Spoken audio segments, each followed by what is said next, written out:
Live from our 7 Tasmania studios, your nightly news with Kim Miller begins now.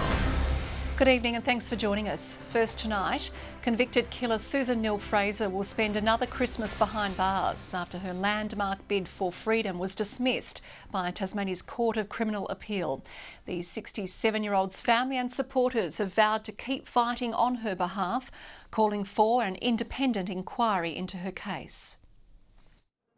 A crowd building ahead of a judgment on Susan Neil Fraser's landmark bid for freedom. Her daughters arriving, nervous as they walked into court. We'll all find out together, I suppose. Exiting shortly after, deflated. Their mother's appeal dismissed.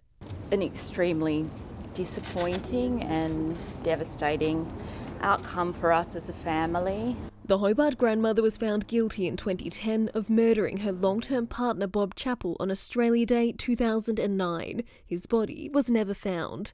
Her appeal relied on new expert testimony, examining how the DNA of then homeless teenager Megan Vass was found on the yacht on the night Bob Chappell was killed. In their majority verdict, Justice Wood and Pearce ruled the evidence presented was neither fresh nor compelling. But the decision wasn't unanimous. Justice Escort writing he would have upheld the appeal, saying, "In my view, the appropriate order is an order for a retrial." Susan Neil Fraser now set to spend her 13th Christmas behind bars. She hasn't spent a single Christmas with my kids, and that's obviously very devastating. Her supporters also addressing the media outside court. Hi, I've got a statement to read out, if that's okay. Adamant she's been denied justice. Too many questions remain unanswered and the court process has been unable to get to the truth. Calling for an independent inquiry to examine the case, backed in by former Premier Lara Giddings. The time will come where the government has no choice but to have a commission of inquiry. Susan Neil Fraser's supporters say they're disappointed by the judgment today but have vowed to keep fighting. But at this stage, the next step in her bid for freedom remains unclear. The main issue is having this miscarriage of justice overturned and an innocent person let out of prison. Susan Neil Fraser will become eligible for parole next year. Meg Sides, 7 Tasmania News. A man who allegedly barricaded himself inside a Flowerdale property for 4 hours has been charged. The 39-year-old has been slapped with a raft of offences, including aggravated burglary, arson, motor vehicle stealing and destroying property. He is due to face the Burnie Magistrates Court tonight in an after-hours session. An intensive search around Waverley for fugitive Kerry Whiting has so far been in vain. Officers surrounded an area near the Waverley Woolen Mills yesterday afternoon but couldn't track down the 44-year-old who is wanted following a double stabbing in Ravenswood last week. A man was killed in the attack while a wounded woman is now in a stable condition. Police are increasingly desperate for leads as a search enters its 5th day, saying they're concerned about the wanted man's state of mind. Mr Whiting, if you are watching this, we want to bring this to a safe resolution. Make contact with us and we'll assure that you can hand yourself in a safe manner. Information can be passed on anonymously to Crime Stoppers. A Sprayton man is calling on his employer, Simplot, to reinstate him after a year out of the job. Wally Moscow was due back at work last week after the Fair Work Commission twice found he was unfairly dismissed, only to be stood down again. Wally Moscow has worked at Simplot's Ulverston factory for 24 years. It's just friendship. It's like family when you've been that amount of time. But last year he lost his job in what the Fair Work Commission has ultimately ruled an unfair dismissal. That was like a bomb. It hit me like a ton of bricks. I never expected it. The watchdog called the move harsh, unjust and unreasonable. However, the day before Wally was due to start working again, he was told he had been stood down again over more allegations. And I think it's really just the company trying to save face, but they should do the right thing.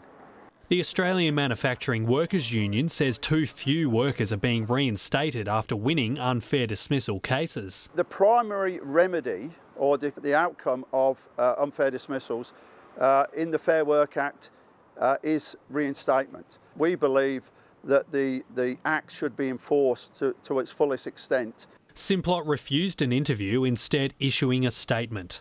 This is a usual and fair procedure and provides Mr Moscow with an opportunity to respond, adding he was also receiving full pay. But Wally just wants to go to work. But I'm going to fight it. I'm not going to back off. You know, I haven't done anything wrong. Josh Duggan, 7 Tasmania News. The seasonal cargo service has officially recommenced between Hobart Airport and Hong Kong. The resumption comes as a new report reveals the importance of investment into the facility to strengthen Tasmania's future in freight and travel. Flight CX8104 coming in for landing for the first time this year. It taxied in and just knowing about all the live lobsters, the abalone and the cherries that'll be going out of here on that flight is a great thing for Tasmania. Express from Hong Kong, the seasonal Cathay Pacific service resumed overnight with Tasmania's premium produce on board for delivery. This is their second season of the freight service. Last year they had an 8-week season. They've extended it this year to 12 weeks. We have what the rest of the world really wants and needs, and that's quality premium seafood and agricultural products. A new report by KPMG has revealed $122 million in annual economic activity could be generated if future investment into Hobart's runway is secured. We'd love to see a daily flight up into Asia to bring passengers in, take locals from Tasmania out to the world. Expansion opportunities are currently limited due to the airport's capability to manage several heavier and larger wide-body aircraft. What we need to do now is the second phase, which is to strengthen the older part of the runway, which allows those larger aircraft to take off fully laden. It's an opportunity for the future, and it backs in the federal government previous upgrade here at Hobart International Airport, so some $40-odd million. If the next phase of the upgrades are given the green light, the airport anticipates they will support the creation of more than 1,200 new jobs for Tasmanians. Delivering exports means jobs for Tasmanians. Lobbying for federal funds has already started, and if successful, works could begin by 2023. Grace Evans, 7 Tasmania News. As this week's warmer weather marks the start of summer, experts are warning about the bushfire danger season. From 2 a.m, anyone wishing to light a fire in the open and burn on their properties will need to apply for a permit through their local brigade. The Tasmania Fire Service says safely burning now is crucial, with significant grass growth from heavy spring rain creating potential fire hazards. It's predominantly to protect your own property and those around you, because it'll reduce the fuel load. So if we do get a fire burning in the landscape, when it comes across those areas where we've had fires previously, there's not as much fuel available, and of course it's easier for us to control the fires. The permit period will remain in place until the end of the bushfire danger season. The stars are out in Launceston because the time has come for the city's Christmas tree to mark the start of the festive season. The retail sector's message is to buy local, with shoppers able to win prizes by voting for the best dressed shop fronts. Windows that are entered into the competition have got a QR code and a poster in the window, and you can go round and click on and vote for your favourite Christmas window while you're in the city. In a separate competition, locals can search for Santa's reindeer hiding around the city. A gigantic tree is capturing the attention of Scottsdale residents, towering high in the sky with thousands of lights. Howard and Kerry Shanks hired a local arborist who used his soaring skills to decorate the Douglas fir from top to bottom. And now it could just be the world's tallest living Christmas tree. It may not look as impressive by day, but by nightfall, this 52-metre giant comes alive, turning into the town's most treasured tree. We were really stunned when we first saw it. We thought, oh my God, what have we created? They're here at 11:30 at night. Yeah, the cars are still pulling up. And so it's really exciting. Howard and Kerry Shanks have lived at the East Minstone property for around a decade, and this year decided to take their Christmas tree decorating to new heights. Started planning it early, started buying the lights like back in June, because there's quite a lot of lights. 12,708 lights to be exact. The couple turned to local arborist John Douglas for assistance. Yeah, 3 days. Look, we took our time. I guess we just wanted to make it right. Even finishing it off with a shining star. Putting the star up there was quite an exercise. I'm not going to say it was easy, but it's up there and I'm not terribly looking forward to bringing it back down. This tree could soon be making its way into the record books. Howard and Kerry have submitted it to the Guinness World Records. Currently, the world's tallest living Christmas tree is in Canada at 46.4 metres. This one is almost 6 metres higher. Bringing some much needed light to another dark year. Letitia Wallace, 7 Tasmania News. A campaigner against corruption and crime is being remembered today after passing away at the age of 94. Sir Max Bingham was a member of the Tasmanian Parliament for 15 years, serving as Deputy Premier, Attorney General and Leader of the Opposition. He also took up several community roles, including chairing the Royal Hobart Hospital Board and on the Tasmanian Bar Association before being knighted in 1988. After pen pal letters back and forth from hotel quarantine to the classroom, Lansdowne Crescent Primary School students have finally met the French Antarctic expeditionists on the receiving end. The special relationship was made possible by the Tasmanian Polar Network as a way to bring joy to the internationals while they underwent a 14-day isolation. The group recently returned from Antarctica, making the meet possible before they head home to France. You love it, I'm sure. We could see a lot of imagination about the logistics, how we live there, what kind of animals we would find. And I think they were not far from reality, so it looks like the kids were quite already aware of what we were going to find there. There are now plans to display the expeditioners' work and detailed drawings in the classroom to serve as a reminder of the unique partnership. Tasmania's budding actors, directors, producers and scriptwriters have been recognised in a nationwide student film festival. One local school who entered more than 30 movies snapped up a score of awards. A round of applause for young Tasmanians on the big screen. Taroona High School live streaming the winners of the annual My State Bank Student Film Festival, taking home 10 accolades. It's a really multiple skill, rich learning opportunity for kids and hopefully, I think, so a very memorable one for them in years to come. The People's Choice Award going to a short film called Taroona High School, a mockumentary. It's been such a fun, project from the outset, and getting a reward and having that would be just amazing for the friends that we all went into it with. The theme for this year's competition, Window, appearing in the setting in nominated entries like The Life of James Dusty. We had these big shots of the school and various classroom shots as well that included windows. And James was often looking out at them or looking above into them. Some film crews setting creative challenges. The Morphew files produced, filmed and edited in just 24 hours. We paid attention to all those typical things that you do with film production, so like camera quality and like scene location, all those sorts of things, but it was also about making it of a way that we could get it completed within the time frame that we'd set ourselves.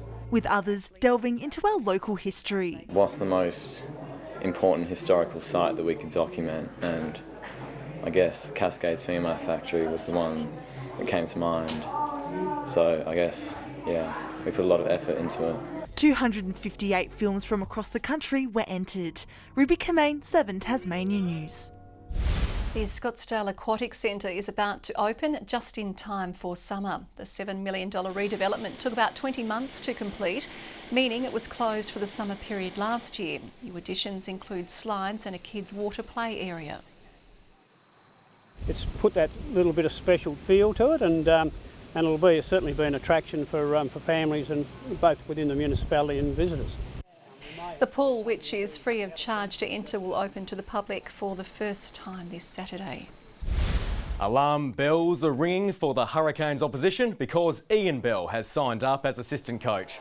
The Englishman boasts more than 13,000 runs from his 11-year international career and joins the Canes after coaching the Chennai Braves in a T10 competition in Dubai. Bell joins fellow assistant Wade Townsend and head coach Adam Griffith ahead of the side's opener in Launceston on December 8. The clock is winding down to Tasmania's return to the NBL regular season after a 25-year hiatus. The side trained this morning at MyState Bank Arena ahead of the sold-out clash against the Brisbane Bullets on Friday night. Despite the historical significance, forward Mikhail McIntosh says focus has been on the future rather than the past. 25 years obviously is very important and it's a big thing, but I think at the same time we just want to go out there and win and show out for Tasmania. We've talked about it from the start. We want to defend the island. That's our mantra, and defensively we hit a lot of the KPIs we wanted to do, and particularly against Cairns in that last game. There's no word yet on whether skipper Clint Steiner will play after dislocating his finger in the blitz. And finally to racing, star sprinter I'm Wesley returns to Mowbray tomorrow night in pursuit of his 4th Newmarket handicap. The 9-year-old has blitzed recent trials, putting injury fears to bed. The name's Wesley. I'm Wesley, and he isn't giving trainer Glenn Stevenson an easy ride. Pushing a bit to get him spot on now. The 3-time Newmarket handicap winner has been destructive in the Devonport, Launceston and Longford trials. The ageing champion has overcome tendon issues reaching down to the hoof, but he's in the mix again for tomorrow night's $100,000 feature. He's the happiest horse, mate. You think he's too. He still gets nervous and sweats up. It's that trademark toughness Stevenson's other entrant, War Correspondent, has in leaps and bounds. On his days where he's not with it, you can tell he always tries his hardest, but he'll never ever give up on you. Boasting a strong turn of foot, the 4-year-old gelding is among the bag of favourites, although his preparation has had flaws. Been a bit narky in the gates and a little bit naughty when he was in Melbourne. While Alpine Wolf is one to keep an eye on in the 3-year-old Cup. The gelding has 2 wins from 2 starts, and his 3rd could come at the expense of the unbeaten Turk Warrior. Lovely mover, great action, and he's a really good attitude. Oh, he's actually a really nice horse. You know, if he couldn't gallop, he's a nice horse. Alpine Wolf will be in action in race 4 tomorrow night before the Newmarket handicap springs from the gates around 8:30. Good evening. Hope you enjoyed the last day of spring. Hobart 26, Launceston 25, Burnie 19 and Devonport 20. 30 degrees was the top at Scotts Peak Stam, but considering the population is 0, no one was there to enjoy it. Strawn, however, had a cracking 29, Bushy Park 27, Grove 25, Friendly Beaches and King Island 22, Lyawini 21, slightly warmer than St Helens and Low Head. Another fine, mostly clear day today, just some scattered cloud over the northeast and west coast. More cloud, however, over the mainland, plenty there over southern and eastern Queensland and most of New South Wales, some low cloud over Victoria and parts of northern WA and the Territory. Tomorrow a trough looms and crosses the state, with the rest of it back over the nation's interior, a ridge of high pressure moving towards the Bight with a couple of fronts ahead of it. North to northeasterly winds at 10 to 20 knots, but as strong as 30 knots over the east and southeast. A southwesterly change will develop during the late afternoon. A couple of warnings, a strong wind warning from Sandy Cape to Stanley and from Wineglass Bay to southeast Cape. Also a road weather alert for slippery roads across many districts due to the fact that we've had a break in the dry spell expected for some tomorrow. Forecast, Hobart a top of 28 with afternoon showers, 28 also for Geeveston and showers developing as well for Bothwell, and 28 degrees. 28 for Launceston, partly cloudy for Devonport, 22 the high and 27 for Cressy. Burnie a top of 23 and partly cloudy for Strawn, 24 the high for Curry on King Island. St Helens tomorrow partly cloudy and 23, Swansea 25, maybe a shower later for Orford, 25 the top. UV as high as 10 and very high. On Thursday a humid day, showers over the west extending elsewhere during the day, Launceston 28, possible showers on Friday, mostly fine though for the north and northwest, and on Saturday showers over the south and southwest, partly cloudy the remainder. Sunny and 25 in Perth, 29 in store for Adelaide, an afternoon shower or storm in Melbourne and Canberra, a few showers in Sydney and a wet day for Brisbane. Still warm and 23 in Hobart, sunny in Launceston 21 and fine in Devonport 18 degrees. Seasons changing tomorrow, Kim, but of course I'm always looking forward to this day. Tomorrow you'll be unveiling your new summer collection of fashion. Funny you say that, I will be. Thanks, Murph, and possibly you will be too. Another blazer for you. That's all your news for now. We'll have updates later. Thanks for joining us. Good night.